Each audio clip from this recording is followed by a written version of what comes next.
آج جس کتاب کا آپ کی خدمت میں تعارف پیش کریں گے وہ کتاب ہے الامامۃ والتبصرۃ من الحیرہ۔ کتاب کے جو مؤلف ہیں، لکھنے والے ہیں، ابو الحسن علی ابن حسین بن موسیٰ بن باویہ القمی۔ الامامۃ والتبصرۃ من الحیرہ، حیرت سے نکلا ہے۔ ان کے جو مؤلف ہیں، کنیت ان کی ابو الحسن ہے اور نام جو ہے ان کا علی ابن حسین باویہ قمی۔ خاندان باویہ سے ان کا تعلق ہے۔ کس کے والدین ہیں اگر کوئی بتا سکے؟ مشہور شخصیت کے والدین، شیخ صدوق اور شیخ مفید کے والدین، شیخ صدوق کے والد گرامی ہیں۔ انہوں نے خط لکھا تھا امام زمان جی، یہ شہر قم میں ان کی ولادت ہوئی اور 329 ہجری میں ان کی وفات ہوئی۔ نجاشی اور دیگر جو علماء ہیں، جو ہمارے علماء رجال ہیں، جنہوں نے رجال میں کتابیں لکھی ہیں، جیسے شیخ طوسی وغیرہ ہیں، ان سب نے ان کی توثیق کی ہے۔ توثیق کی یعنی اس سے کیا مراد ہے؟ یعنی ان کو فقیہ شمار کیا ہے اور ان کو قابل اعتماد جانا ہے کہ یہ شخص فقیہ ہیں اور قابل اعتماد شخصیت ہیں۔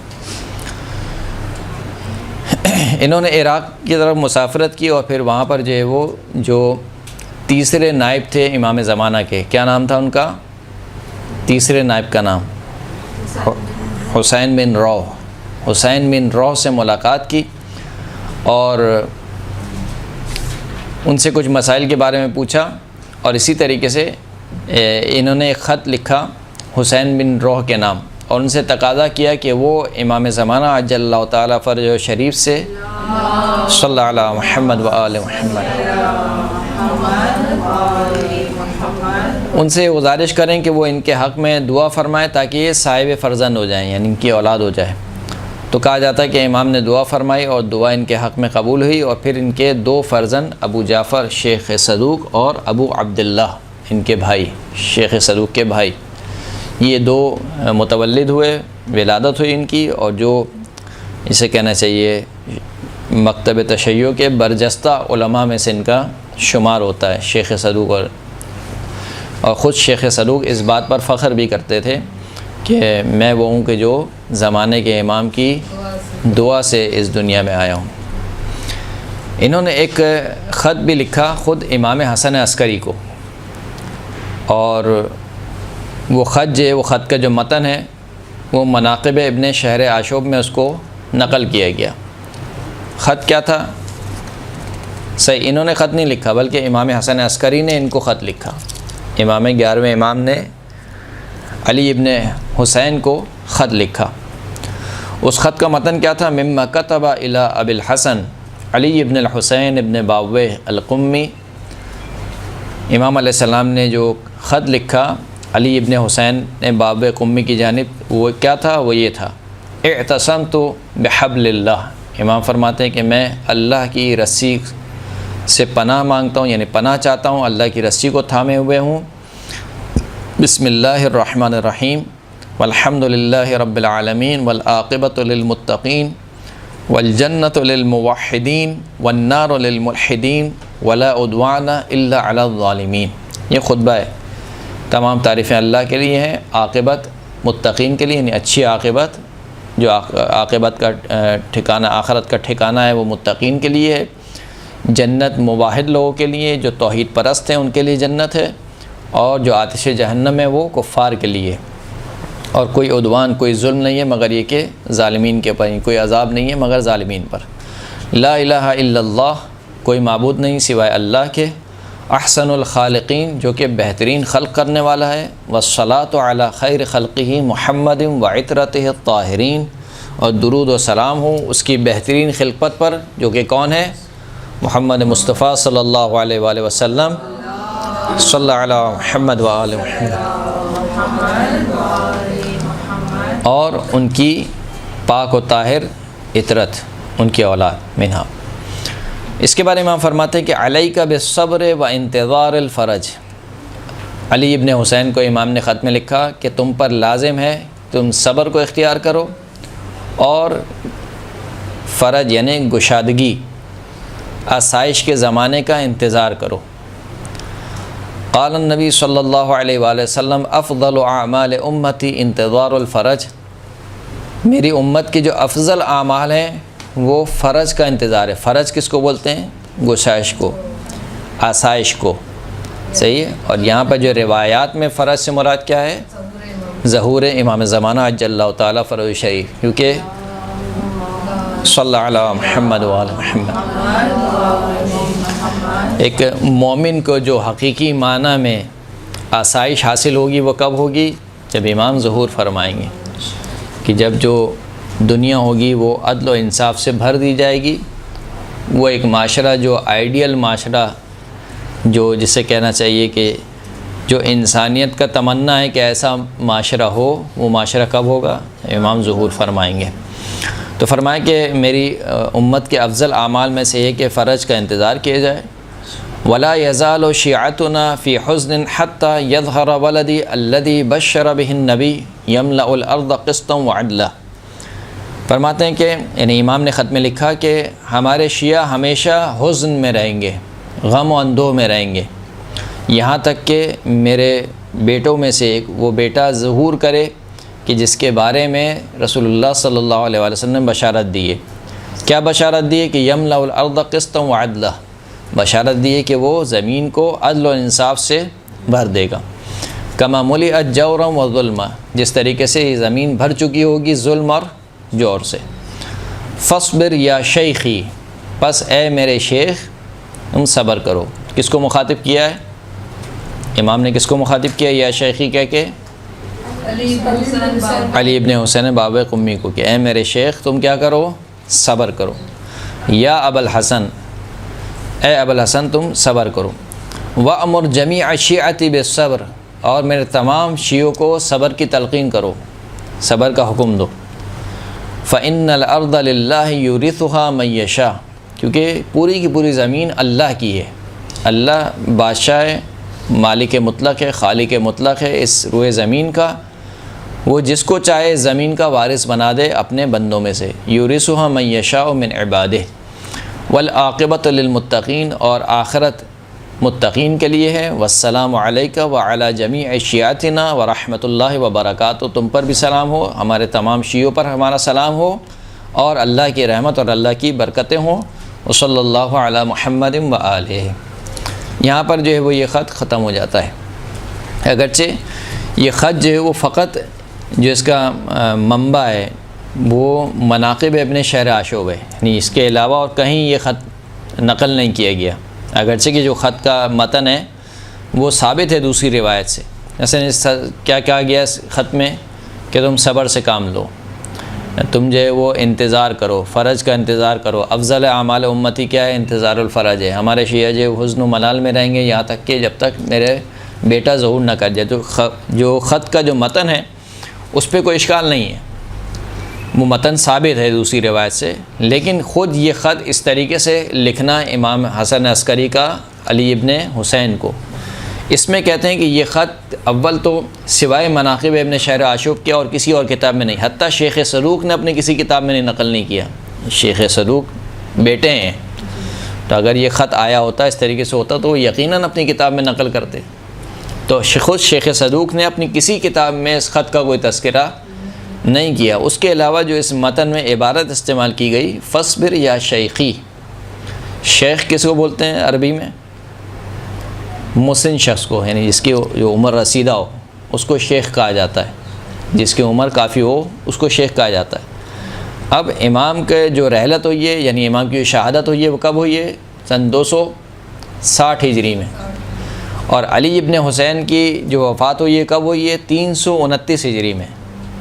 تو 329 ہجری اور 260 ہجری کتنے ہو گئے یہ سال؟ اس کو مائنس کریں تو 40 سال یہ، اور تقریباً 30 یعنی 70 سال، یعنی امام کی شہادت کے 70 سال تک علی ابن حسین زندہ رہے ہو۔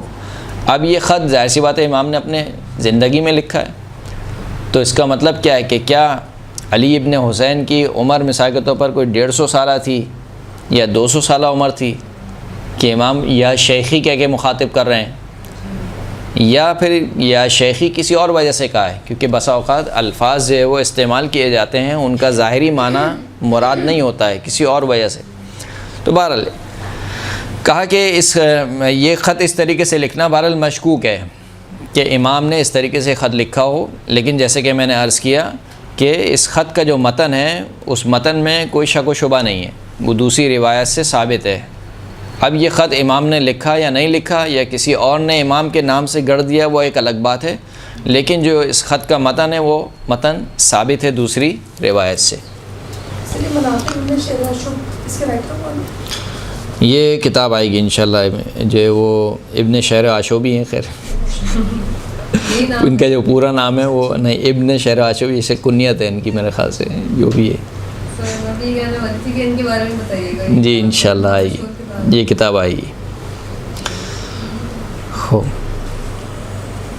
شیخ طوسی نقل کرتے ہیں کہ ان کی رحلت کے بارے میں، یعنی علی ابن حسین باب قمی کی رحلت کے بارے میں نقل کرتے ہیں کہ کچھ اہل قم کے افراد تھے، وہ یہ نقل کرتے ہیں کہ ہم ہر سال جاتے تھے، اور جو امام کے چوتھے نائب ہیں، ان کا نام کیا ہے؟ چوتھے نائب علی ابن محمد سمری، امام کے جو چوتھے نائب ہیں علی ابن محمد سمری، علی ابن محمد سمری سے ہم ملاقات کرتے تھے، اور وہ ہم سے ہمیشہ پوچھتے تھے کہ بھئی باب قمی کی خبر کیا ہے، یعنی وہ کس حال میں، تو ہم کہتے تھے کہ ہاں وہ خیریت سے ہیں، ٹھیک ٹھاک ہیں۔ ہر سال ہم جاتے تھے مثال کے طور پر، اور ہر سال وہ ہم سے پوچھتے تھے کہ علی ابن حسین ابن باب قمی کی کیا خیریت ہے، ہم کہتے تھے کہ ٹھیک ہے، سب خیریت سے۔ لیکن ایک سال جب ہم گئے اور انہوں نے دوبارہ ہم سے سوال کیا کہ علی ابن حسین ابن باب قمی کی کیا خیریت ہے، ہم نے کہا کہ سب ٹھیک ہے، تو اس کے جواب میں علی ابن محمد سمری نے ہم سے کیا کہا؟ اجرکم اللہ فی علیین، علی کے بارے میں تمہیں اللہ اجر دے۔ یعنی یہ جملہ کب کہا جاتا ہے؟ تسلیت کے وقت کہا جاتا ہے، یعنی جب کسی کا انتقال ہو جائے اس وقت یہ جملہ کہا جاتا ہے۔ تو ہم نے کہا کہ وہ خیریت سے ہیں، اور علی ابن محمد نے کہا کیا کہ خدا تمہیں صبر دے، خدا تمہیں اجر، یعنی خبر دے رہے تھے کہ گویا وہ اب دنیا میں نہیں رہے۔ تو قم کے جو وہ لوگ تھے، جب انہوں نے وہ، کوئی ظاہر سی بات ہے اب آج کل کا زمانہ تو ہے نہیں کہ فوراً سے واٹس ایپ کیا اور پوچھ لیا کہ بھائی کیا ہوا، کیا خیر خبر ہے، یا فون کر لیا مثال کے طور پر، آج کل کا زمانہ نہیں ہے۔ سفر بھی طویل، یعنی گزوں خچروں پر سفر ہوتا تھا، آج کی طرح نہیں کہ گاڑیوں میں یا ہوائی جہاز میں سفر ہو رہا ہے، تو آنے اور جانے میں ٹھیک ٹھاک عرصہ لگتا تھا۔ خیر جب یہ واپس پلٹ کے گئے تو پوچھا کہ کہاں ہیں وہ، کہا وہ تو رحلت کر چکے ہیں۔ تو پھر انہوں نے حساب لگایا، پوچھا کہ بھائی کس دن رحلت کی، تو جو حساب لگایا وہ بالکل وہی دن تھا کہ جس دن انہوں نے کہا تھا کہ خدا تمہیں اجر دے، صبر کی تلقین کی تھی، تسلیت کے الفاظ جب کہے تھے، وہ وہی دن تھا، وہ حساب بالکل ٹھیک دن پہ بیٹھ رہا تھا، یعنی 17 دن یا 18 روز، یعنی 17 یا 18 روز گزرنے کے بعد جب اپنے شہر پہنچے اور انہوں نے پوچھا کہ کب وہ اس دنیا سے رخصت ہوئے، لوگوں نے بتایا، تو وہ تقریباً حساب وہی بیٹھ رہا تھا۔ خوب، ان کی جو ہے وہ اور بھی کتابیں ہیں، تقریباً جو شیخ صدوق کہتے ہیں، شیخ صدوق کے مطابق تقریباً 200 کے قریب کتابیں انہوں نے لکھی تھیں۔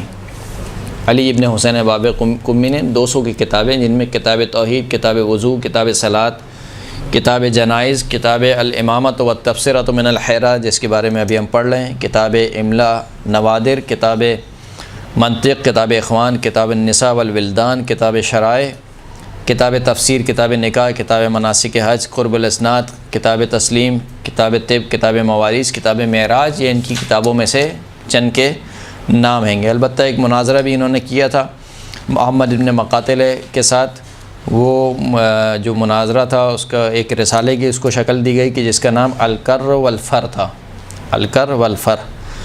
البتہ بعض نے کہا کہ یہ جو ہے وہ ایک ایسی کسی نے لکھ دیا ہے رسالہ، اور اس کی نسبت دے دی کس کی طرف؟ علی ابن حسین باب قمی کی طرف۔ بہرحال تو جو کتاب ہے، جو اصل کتاب جس کا ہم نے آپ کو نام لیا، کتاب الامامۃ والتبصرۃ من الحیرہ، یہ کتاب علی ابن حسین ابن باب قمی نے لکھی، اور اس کا ہدف کیا تھا کہ جو مکتب تشیع کا خاصہ ہے عقیدہ امامت کو بیان کیا جائے، اور بالخصوص عقیدہ امامت میں بھی جو غیبت کے دور میں شبہات ہیں ان شبہات کو دور کیا جائے، کیونکہ جو آپ اس کے نام سے دیکھیں گے وہ کیا ہے، التبصرۃ من الحیرہ، حیرہ بولتے ہیں حیرانگی کو، کیونکہ جب غیبت واقع ہوئی اور دوسری طرف سے تشیع کا یہ عقیدہ تھا کہ ہر دور میں امام کا ہونا ضروری ہے، تو شروع میں غیبت ہضم نہیں ہو رہی تھی، یعنی کیسے ممکن ہے کہ مان لیں کہ امام ہے لیکن نہیں ہے بھی اور نہیں بھی ہے، کیسے مان لیے؟ تو پھر انہوں نے کہا کہ اس کی جو شبہات ہیں ان شبہات کو دور کیا جائے، تو ان شبہات کو دور کرنے کے لیے یہ کتاب علی ابن الحسین ابن باب قمی نے لکھی۔ اس کتاب کے مقدمے میں پہلے تو جو امامت کو بیان کیا، عقیدہ امامت کو بیان کیا، اور بالخصوص جس میں وہ ان احادیث کو پیش کیا گیا کہ جن میں اماموں کی تعداد بیان کی گئی ہے کہ 12 امام ہوں گے، 12 خلیفہ ہوں گے میرے بعد، اس کو بیان کیا گیا۔ اور اس کو بیان کرنے کے بعد جو ایک وصیت چلی تھی، یعنی خدا نے وصیت کی تھی حضرت آدم کو، حضرت آدم نے وہ وصیت کی اپنے بعد آنے والے نبی کو، پھر اس سے وہ چلتے چلتے وہ وصیت آئی کہاں پر؟ حضرت محمد مصطفیٰ صلی اللہ علیہ وآلہ وسلم پر، صلی اللہ علیہ محمد اور پھر رسول خدا سے وہ وصیت منتقل ہوئی مولا کائنات، پھر مولا کائنات کے بعد تمام اماموں کے بعد وہ وصیت کیا ہو رہی؟ منتقل ہوتی گئی۔ ان تمام وصیت کا تذکرہ کیا، اور پھر اس کے بعد ہر ایک امام کو، ہر ایک کی امامت کو، یعنی اماموں میں سے ہر ایک کی امامت کو ایک الگ باب میں ذکر کیا۔ مولا کائنات کی امامت کو، امام حسن مجتبیٰ کی، امام حسین علیہ السلام، تمام اماموں کی امامت کو ایک الگ باب میں جداگانہ ذکر کیا۔ جو نسخے ابھی نہ صرف یہ کہ ذکر کیا، بلکہ جو دوسرے افراد تھے جنہوں نے امامت کے باطل دعوے کیے، ان کی امامت کو باطل بھی کیا، جیسے جو محمد ابن حنفیہ کی امامت، یعنی جو لوگوں نے جن کو امام مانا یا جنہوں نے خود امامت کا دعویٰ کیا ہر دو صورت میں، جیسے اسماعیل بن جعفر، امام جعفر صادق کے بڑے بیٹے کے بارے میں جو امامت کا دعویٰ کیا گیا، اسی طریقے سے اور دیگر جیسے واقفیہ مذہب ہے، ان کے جو عقائد ہیں ان کو رد کیا گیا۔ جو اس کے نسخے ابھی ہمارے پاس موجود ہیں وہ 8ویں امام کی امامت تک ہیں، یعنی کتاب انہوں نے پوری لکھی تھی، لیکن جو ابھی نسخہ موجود ہے وہ کہاں تک موجود ہے؟ 8ویں امام۔ بعد کے آنے والے جو محققین تھے انہوں نے جو اس کتاب کا پیٹرن تھا اس کو دیکھا کہ یہ کس طریقے سے اس کتاب میں گفتگو ہوئی ہے، اسی پیٹرن پہ چلتے ہوئے ان کی دوسری کتابوں سے احادیث کو جمع کیا اور کتاب کو کمپلیٹ کیا۔ یعنی انہوں نے کتاب پوری لکھی تھی، لیکن کیونکہ کتاب مفقود ہو گئی تھی، تو جو بعد کے آنے والے محققین تھے انہوں نے کہا کہ اچھا یہ مثال کے طور پر کیسے بحث کرتے ہیں، مثلا باب اگر امام علی رضا علیہ السلام کی امامت کا باب ہے تو پہلے کیا ذکر ہوگا؟ مثال کے طور پر ولادت، ان کی والدہ کون تھی، ان کے القاب کیا تھے، پھر اس کے بعد مثال کے طور پر ان کے فضائل و کمالات کیا تھے، پھر اس کے بعد امامت کیسے پہنچی ان تک، صحیح ہے، اس طریقے سے اس میں پھر احادیث کو ذکر کیا۔